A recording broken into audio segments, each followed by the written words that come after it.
What's up, guys? This is Frost. I'm bringing with you a OP07 Katakuri deck. With this deck, this is actually going to be something that you kind of have to be open-minded about. I'm going to explain to you a little bit because you have to keep up with the meta with this deck. It's not it it it can win, but you see what I mean. So Katakuri deck. So here we go. So as you guys can see, I only run 3 puddings.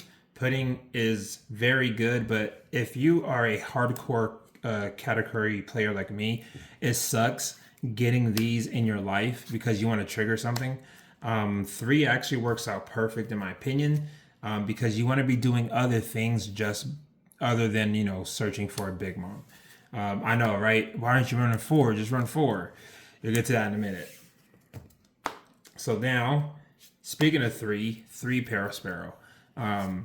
Again, no counter power. The trigger is great, but with RP Law running around, and I just played Bonnie, and Bonnie was pretty interesting. This kind of doesn't matter. You play it on turn 2 or your second turn or whatever, and it pretty much gets bottom decked or something. Nonetheless, it is a good trigger, and it does have pressure. That's why you're running 3. I know, right? You're supposed to run 4. I think three's great. 3 7-drop Big Mom. Again, there's nothing worse than you get hit in life and then you reveal that life and it's a 7 mom. It depends on the game state and stuff like that but for the most part, you want to be searching these or just hard drawing them because you need your triggers to win. That's what I noticed. So with these right here, with the pudding and the Parasparrow is cool, but it doesn't really do much. It's not a blocker, or it doesn't get rid of anything. Same thing with this. If this is in life, it sucks. But when you play it, it's great. But it's a lot of pressure, this meta. But I am playing for the 10 moms. I did cut it to 3, and then I was like, all right, I need 4. This is the win condition for the deck. It's not that good anymore. People complain about this card. This card is not that great. Not only do I have to survive until the 10th turn or my 10 dawn, but I have to be at a good board state as well. Like if you have like 4 characters or whatever, and I just dropped the 10 mom, it doesn't matter. So I think 10 mom is extremely fair. But yeah, you got to play 4. Now here we go with my weird ratios. The 1 Flampe, it is good. I run a lot of other 2Ks. It's great. I've been kind of playtesting with actually using the effect, but I think 1 is great, and you'll see what I mean in a minute. But 1 Flampe, you gotta have the 4 Capone. You gotta have 4 of him. Self-explanatory. 4 Capone. 4 Satori. So I used to never trigger his effect because he's a 2K, and I used to value 2Ks a lot, but I noticed I needed board pressure. So I trigger him a lot more now. It just depends on what I'm fighting against, but he's good. You gotta have 4 in my opinion. He's just a staple. The card, the MVP, Kikunojo. The weird thing is, and I play test a lot with this deck, guys. With Katakuri, I've been play testing this deck for pretty much since it came out, and I noticed that you need your triggers to win. And a lot of times, which you'll see in a minute, she doesn't always come up. Sometimes you have like 2 of her in hand, and it sucks when you play her because there's no value when you need a clear board or something. So, but 4 is amazing. You'll see what I mean in a minute. 4 Kikunojos is an absolute must. So some 2Ks. I play 3 Hiyori. It fixes what I want for the trigger. It fixes a lot of things.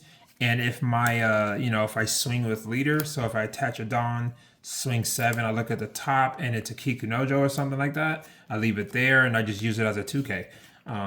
Otherwise, I think 3 is great. You have your 2Ks here, and it could possibly fix your life. Very, very good. I think 3 is good. I think 3 is a great ratio. I am playing 3 Onamis. as amazing as Onami is, that KO effect is amazing. But a lot of times I will just have her in hand and I don't really want to do the banish effect. I don't want to put a 2, and then banish and then that's it. It doesn't really work in Katakuri all that great. If you absolutely need to, you will. But for the most part, you just use her as a counter. Best scenario, you trigger effect. But I think 3 is great, and I'll show you why in a minute. 2 Gadatus. Same thing for the others. There's no trigger. He is 1,000 power, sure, but he's not a trigger effect. And hypothetically, before you even get to this point on the 5 to play him, your opponent more than likely is going to have less than 3. A lot of times when you swing 7 with Katakuri, they're just going to take the life anyway, and they're going to be at 3, and it makes Kiku Nojo live. But now this is almost kind of dead, only because your opponent is going to be playing a lot of 4 or more, 4 cost or more. So I think 2 is great if you see it in time, sure, but you don't want to rely on this. But it is great. 5, 6, it's really good. I think 2 is a perfect ratio. Now for some defense, I do play for Sanji. I was playing also Brules, but it just gets bottom decked. so it's almost like you might as well not even play it. So I think Sanji is amazing, and you'll see in a minute with this tech, but 4 Sanjis is perfect. Trigger and all that. For the events, I play 1. You're the one who should disappear. It's great. It is amazing. I don't play more because I used to play 4, and I used to get it off a life like on the top, so I would have 5 lives, and I wouldn't be able to trigger that effect. But it's a situational card. If it's in my hand, I could fix this with a Hiyori. So I'll play Hiyori. Where's she at? So that way you guys kind of give me can get an idea. So I'll play Hiyori, right? Boom. Take something on the top, put this on the top of life, and then with my Katakuri effect, so I'm gonna swing 7. I just put this to the bottom, and then now it's fixed. So now I'm confident that I'm not gonna be one-shotted or game that is gonna last a lot longer. So I think 1 is great. Now this card right here is actually really broken. It's a little bit better than Onami, because for the most part you're gonna be around 4 life. When you have around like 7 or 8 Dawn, you should be around like 4 life, and your opponent should be around 2 to 3. So at almost all times, this is going to KO a 6 or less. This card is really good. I almost want to put a 4th one in here, but it can be dead. But yeah, this card saved me a lot. You might want to play test with this. It's not just good in a nail; it's good in here as well. So yeah, I play 3. Now this is spice. This is pure spice. Everybody hates this card, so I play 4. I've been playing 4 since I discovered it.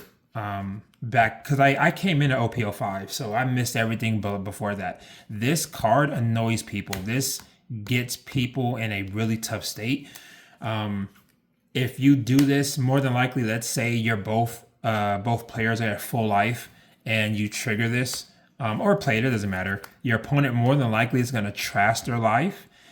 So beforehand, you look at your opponent's life more than likely, depending on what it is. If it's a yellow player, you're going to look at their life. But if it's like a green or red or whatever, you would look at your own life. But regardless, they're always going to take a life in the beginning until they get to like 1 or 2 lives. That's when you're going to start healing. This is way better than what people think it is. This adds pressure, a lot of pressure. So I play 4. I've been seeing a lot of success with this. I would give it a shot. And my last 4, Buzz Cut Mochi. So with a lot of RP Law, with a lot of Green Bonnie, those 2 right now is kind of running rampant, at least where I am. And this effect says right here, if you don't know, if you have less life cards than your opponent, KO up to one of your opponent's characters with a cost of 4 or less. The trigger, this is the big one here. The trigger is play up to one character card with a cost of 4 or less with a trigger from your hand. So this is how you apply pressure now, basically with this. If you trigger this, you have one option. You have, well, I guess technically 2, but you would never play this. But Sanji's ideal. Kikunojo is the best one ever. Kikunojo. You have, where is it at? Oh yeah, and you have Perispero. So for those times to where you do have these in hand, let's say you have 2 Kikunojos and whatever else, and you don't want to play it, this is going to get you these on board, whichever one, you know, at the time. But this is I'm so glad I discovered this. Apparently this is an OP03 card. I never even knew about this until recently. I play tested it, and I basically it triggers in a way for you their effect, because even if your opponent has 4 or 5 lives, let's say this is your life, right? So you have 4 life, they hit you, boom, trigger effect, you know, boom. Even though they still have 4 or 5 lives, you can still bring this out for free. Or if you need that blocker, you can bring this out, or, you know, Perispero, whatever have you. But yeah, buzz cut right here. Guys, I would really think about this, because you want a clear board and then you also want pressure. This gives you 2 options. You can clear board for 2, or you can apply pressure by swarming the board a little bit. It helps a lot. So, but yeah, guys, that is the deck list. I know a lot of people probably won't like this, but like I said, I've been playtesting a lot, and I found that this deck has a lot of trouble with anything meta right now, because Bonnie would just rest anything, especially when you get to 10 drop. That Doflamingo is gonna, you know, your stuff can't stand, and it's really annoying. So you want to have as much answers as possible. That's why I'm running these, the Kingdom Comes, because it'll KO anything if you really need it. Soul Focuses for that pressure to keep you alive. Hiyori to like fix your life, to put this on life, or whatever that you need. If you want to soul focus, you put that on top of life. But yeah, guys, let me know what you think about this deck list. I'll probably be trying some aces, some 10 drop aces. It's just really hard to fit it in here, because again, that is the 10 Dawn turn, and that's your whole turn. That's all your Dawn, and you want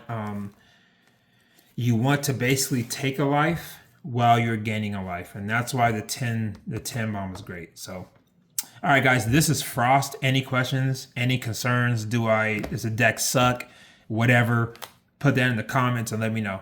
All right, guys.